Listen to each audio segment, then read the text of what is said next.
मेरे 4 बच्चे ने। मेरा नाम मरियम है। मियाँ मेरा फोत हो गया, 4 साल हो गए। बच्चे मेरे 3 ने, तिन्ने ही छोटे ने। ਜਦੋਂ ਦਾ ਮੀਆਂ ਫੋਤ ਹੋ ਗਿਆ ਘਰ ਦੇ ਹਾਲਾਤ ਬਹੁਤ ਖਰਾਬ ਹੋ ਗਏ ਨੇ। ਜਦੋਂ ਮੈਂ ਠੀਕ ਹੁੰਦੀ ਉਦੋਂ ਮੈਂ ਕੰਮ ਕਰ ਆਉਂਦੀ ਹਾਂ, ਨਹੀਂ ਤਾਂ ਮੈਂ ਬਈ ਛੁੱਟੀ ਕਰ ਲੈਂਦੀ ਹਾਂ। ਲੱਤਾਂ ਦਾ ਮਸਲਾ ਹੈਗਾ, ਮੇਰੀਆਂ ਲੱਤਾਂ 'ਚ ਬਹੁਤ ਦਰਦ ਹੁੰਦੀ।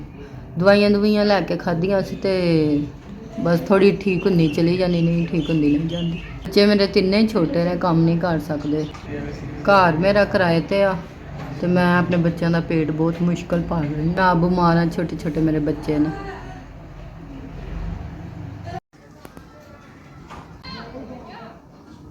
5000 रुपया ਤੁਹਾਡੇ ਦਾਦੇ ਦੀ ਬਹੁਤ ਮਿਹਰਬਾਨੀ ਜਿਨ੍ਹਾਂ ਮੈਨੂੰ 5000 ਰੁਪਇਆ ਘੱਲਿਆ। ਮੈਂ ਤੁਹਾਡੇ ਦਾਦੇ ਦਾ ਬਹੁਤ ਸ਼ੁਕਰੀਆ ਅਦਾ ਕਰਨੀ ਆ। ਤੁਸੀਂ ਮੇਰੀ ਮਜਬੂਰ ਔਰਤ ਦੀ 5000 ਦੀ ਮਦਦ ਕੀਤੀ ਹੈ। ਮੈਂ ਬਹੁਤ ਪਰੇਸ਼ਾਨ ਸਾਂ, ਬਹੁਤ ਤੰਗ ਸਾਂ। ਦਾਦੇ ਦੀ ਬਹੁਤ ਮਿਹਰਬਾਨੀ, ਤੁਸੀਂ 5000 ਦੀ ਮਦਦ ਕੀਤੀ ਮੇਰੇ ਬੱਚਿਆਂ ਵਾਸਤੇ।